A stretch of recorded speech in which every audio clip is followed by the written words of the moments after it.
Accrington Stanley, Uday exactly. Again, I thought they'd be a bit higher. And yeah, I think it's fair to say at this point, Newport and Bristol Rovers, they are definitely going down. And I can understand why Bristol sat their manager now. They are not doing too good at the moment. So then if we have a quick nosy at the top 7. So obviously we've got Walsall, Notts County, Swindon, Bromley, Milton Keynes, Salford and Chesterfield. Do you think which 4 of them teams do you think are going to go up? I think Walsall have definitely got the strongest chance. How many points clear are they from Notts? So you've got Walsall at the top on 39 points. Then Notts County 37, Swindon 37, Bromley 36, Milton Keynes 33, Salford 33, Chesterfield 22. Oh, 32, sorry. So obviously, pretty sure it was MK Dons that went down from League One at the end of last season. I don't think I could see them. I could see them in the playoffs. Don't get me wrong, but I can't see them winning it. Notts County, Swindon, Walsall. I could see all 3 of them getting instant promotions. With Walsall, I hate to say it, Walsall winning the championship. But I mean, yeah, Salford, I feel like have got a really strong chance. I'm saying the final for the League Two playoffs will be between Salford and Chesterfield, with Salford to win and go up to League One with the Mighty Greens and the Bantams.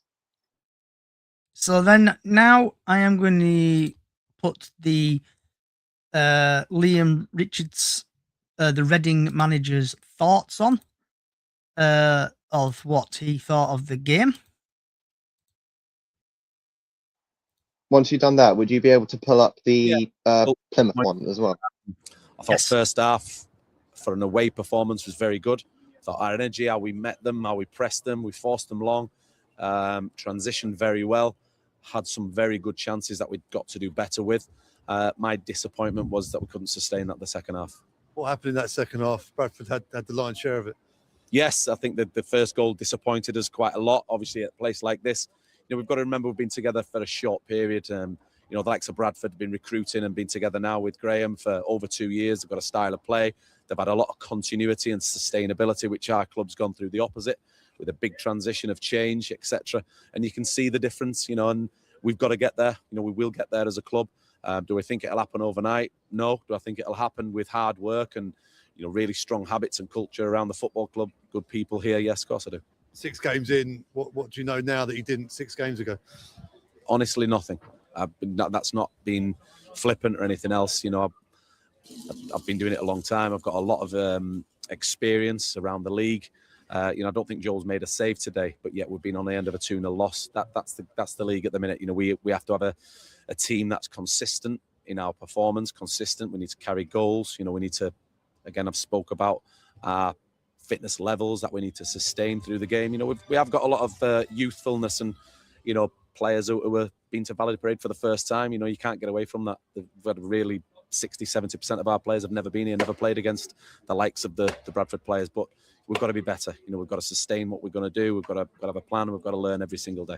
Was the experience the key today, or lack of in our part? I think so. Yeah, I think so. You can see it in abundance. Like I said, when you look at teams around the country going from the Premier League, the Championship into our league, the ones who have had really strong continuity and a really sustained period of how they play, what the habits are, the style, etc. You can do whatever you say, and the levels. And I think we are going through transition because our results will tell you the same as well. We've won a couple, we've drawn a couple, we've lost a couple, but not for the lack of trying. I think the lads give every effort, if I'm honest. Sometimes misguided. But yeah, first half very good. Second half we couldn't sustain it. Different formation at times today as well. Yes, again, Bradford are very good at home, very effective. They want to, bring you on and change play and put lots of crosses in your box. And I thought we nullified that for a large period until they scored. And then, it's probably the first time we've come out of our shape and we've chased the game a little bit, which again, we're still getting to know each other, getting to know the demands of each other and what's expected. And even a motor travelled, but not in the squad. And now we're losing for the AFCON as well. That's a big loss in midfield? Yeah, huge, because we want Andy on the pitch, don't we? Want him to play, a bit of illness.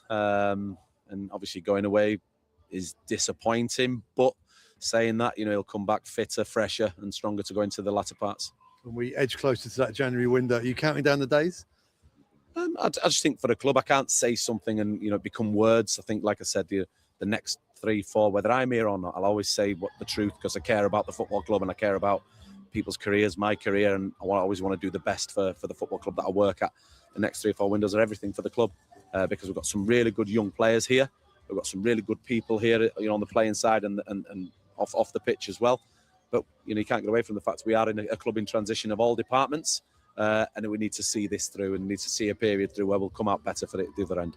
Lots of change, but the one consistent is the fans. Another massive away turnout today. Yes, you can never really say enough kind of plaudits, can you? I appreciate them straight away before the game, because once I get told I've sold the allocation, I'll always repeat myself. I know how expensive it is.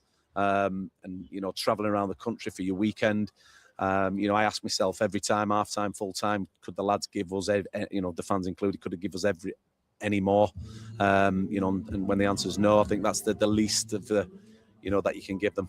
Could we make better decisions? Could we get better results? Of course we can, but it's not for the lack of trying. We'll come back and we'll evolve, no doubt about it. Long journey home, but a short turnaround because it's a Thursday night game again. Your second one in your short period with us. Yep. Does that help, or is that a hindrance this week? Yeah, there's nothing like playing to learn about each other. Would have been in different environments. The FA Cup, going into Stevenage, going away to Blackpool, coming away to the Valley Parade in front of 18,000. You're learning about each other. You're learning about what we can cope with. Learn about how we cope in certain situations. Again, I can't say I'm demanding and not demanding. And again, we'll learn quick. And I'm looking forward to the game on Thursday. So, Harry, that was your Plymouth manager.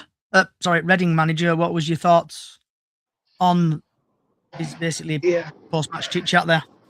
Yeah, I mean, I don't know. For some reason, I thought he was a manager longer. I mean, only being in charge for only 6 games, it's a lot of pressure. It is definitely a lot of pressure. Obviously, you're still trying to adapt to the club, getting to know the players, the grounds, tactics. Who was he managing before he joined Reading? I can't remember off the top of my head. Either way, no, I feel like he's right with the right consistency, the right players.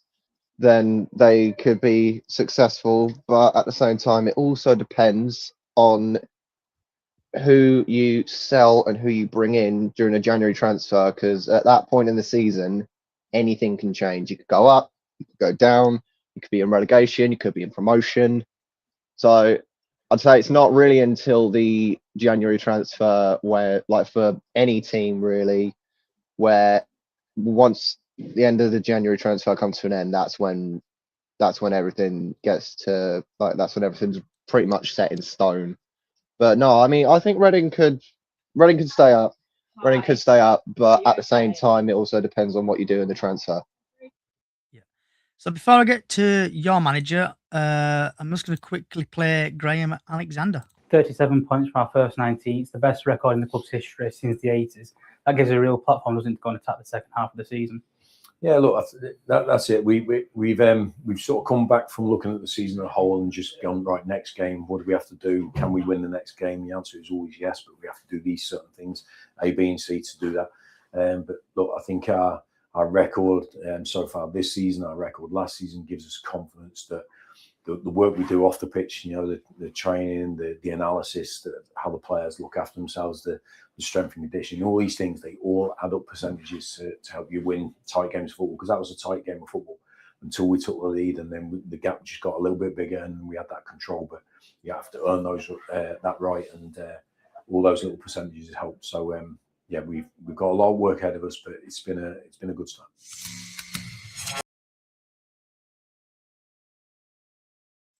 So that was Graham Alexander. So then I'm now going to play yours, but I'm only going to play about 3 or 4 minutes of this because it goes on for like 22 minutes. Yeah, that's fine. So this is your press conference, and while this plays for 5 or 6 minutes, so I'm just going to go for a quick wee. Cleverly, give us some wise words. Alex, congratulations on the result. I think that is archetypal grinding out a win, isn't it? I mean, that's what it was. Yeah, it was probably quite a bad watch second half. I thought it was awful football wise, but defending it was unreal. Rotherham always gives you a game like that. They're very good at what they do. And I think as a unit, as a team, we're very good at holding on to 1-0s at the moment. Obviously, up to the Bristol Rovers game, we have been very good at defending. And first half, I thought we played quite well. It was like the Northampton game. First half, had chances. And then second half, we invite a bit of pressure. But when we've got Mateus and Coco to come on to help us suck all that pressure up, it's really good. It was a lot of pressure as well. I mean, literally from the start of the second half, they forced a couple of corners. Ujul had a chance, which you were pretty close to. I mean, it was pretty much one-way traffic, wasn't it? Yeah, probably an attack versus defence drill. But I think good teams, when they're not playing brilliant, like first half we were actually decent. Second half, when it's just not going for us, can we dig in? And we have. And I think we're starting to, now the performances are coming. I've got a lot of boys back from injury. I feel like I'm back to my normal self now.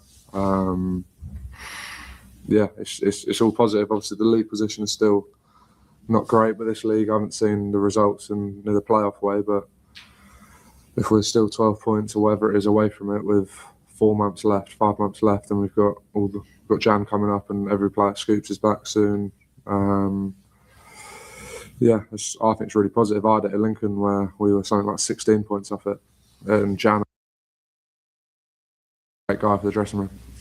Congratulations on the win this afternoon. What were your thoughts and observations of the game? Yeah, not the greatest game of football. I think we took a decision about 6 weeks ago to make sure that we're all on the same page on how we're going to be successful, and that decision was we'll be substance over style for the coming weeks with the group that we've got and the players at our disposal. I think substance over style is important. So I think that's 4 1-0 wins in our last 6, and the guys are doing all the fundamentals and basics to a really high level. Now, it's not the prettiest on the eye at times, but they really are fighting for one another, fighting for the shirt, putting their bodies on the line, and I think, to be honest, today, did we do enough to win the game? They made us work really hard. I thought they were good in the second half, but last week I thought, and the week before that, we definitely deserved to take in half-time lead. So maybe it's balanced itself out a little bit. I guess the squad, the way it is at the moment, that's the way you've got to win games, isn't it? That has to be that way. Yeah, and that's the kind of coach I am. I will always get the best out of what I've got. And at the minute, that is it. We know it's a long journey to become a more complete football team that can be really solid at the back, which we look now, but B, still create enough chances to control games. So we've got a lot of improvement. We know that as a group, and we're prepared to go on the journey and work hard to get there. But right now, with a lot of our attack, you said to me, start of the season, Ibrahim, Amici and Watts are all going to be missing for surgeries, and Tolai suspended, then I'd say, there's one way we've got to try and win. And we've done that the last four in the last 6. So, Harry, that was just a snippet of one of your players and manager. Yeah. What's your thoughts on that, bud? Well, I mean, I don't really know. I mean, we did score in the first half, and we apparently dropped it in the second. But at the same time as well, I mean, Cleverley's right. We might not have Tolaj until next week. Obviously, Amechi and Ibrahim still being out. I mean, I can't remember if we did play Amechi today, but Ibrahim, he's a definite long term. It's players like that we need. Our defence as well, as long as we got Edwards, Plegzuelu, Sorinola, and one more on the back line, we're all right. They're really good defenders, really good on the back line. But as well, like I mean, like they were right as well. Since we played Bristol away, we have definitely improved. But at the same time, like everyone, like pretty much any Plymouth fan will tell you, one goal is not enough. We need to start scoring more in games. We can't just keep winning with 1-0 in the first half. We need to start scoring more goals. I don't care who it is, Owen Azeni, Laurent Tolaj, Joe Rolls, Jamie Paxton. I don't care who scores for us, just as long as we can score more than one goal in a game, I'm more than happy with that. But no, good performance today, lads. Just gotta, once we finish that first half and go into the second, just step it the fuck up. So, Harry, by the power of this app, give me 10 seconds. I'm going to show you your game from Sky Sports. Oh, we got highlights.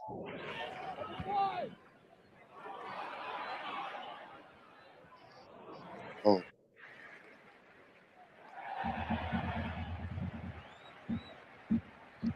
Not a lot of fans are not a lot of away fans in the Barnport end. Yeah, it never is there?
What was your thoughts on your highlights?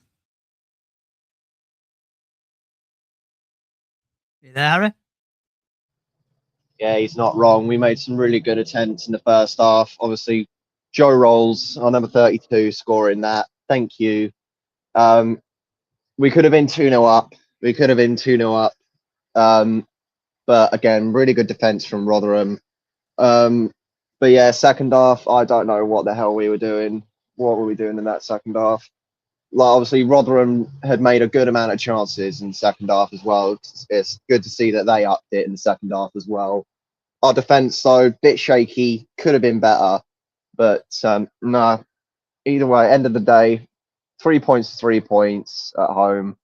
But yeah, I'm just hoping that we can just think to our, just have a word with ourselves about what we're doing in the second half. And I'd say bring on Donny. Yeah.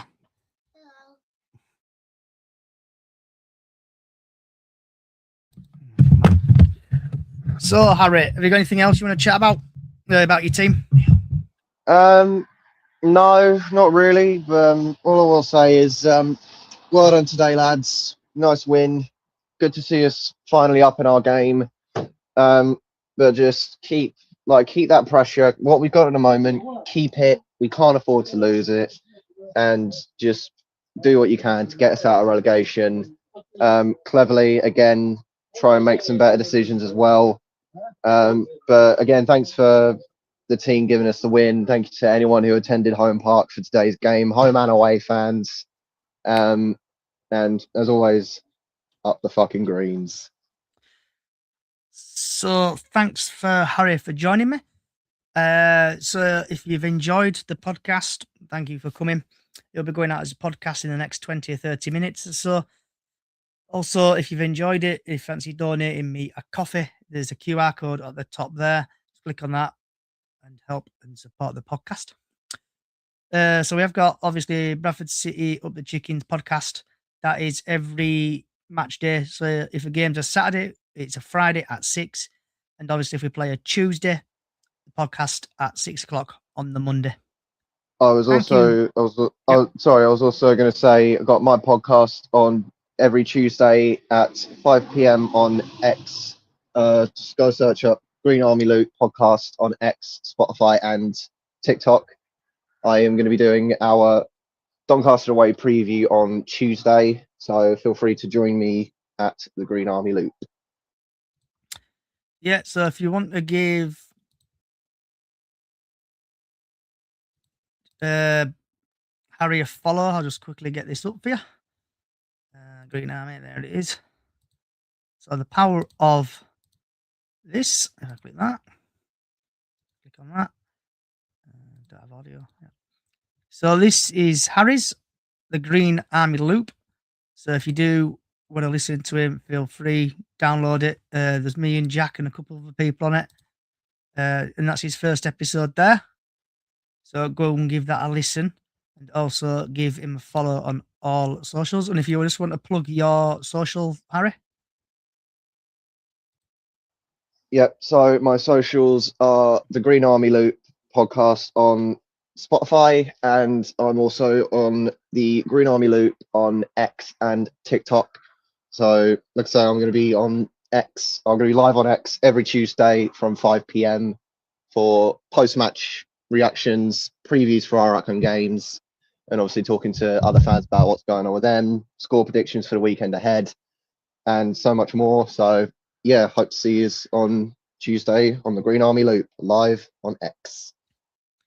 Also, the final whistle probably back Saturday or Sunday next week, again at 7 o'clock. Hopefully you can join me then. Yep, so if you've enjoyed it, give us a like, give us a subscribe, give us a follow. Chickens on the Loose podcast on all podcast services. Thank you for coming along.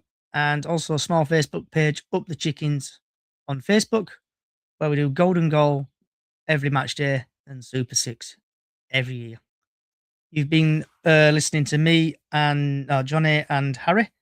Harry from the Green Army Loop podcast, wherever you are in the world. Good morning, good afternoon, good evening, good night. Thank fuck Bradford City won today against Reading. Good night.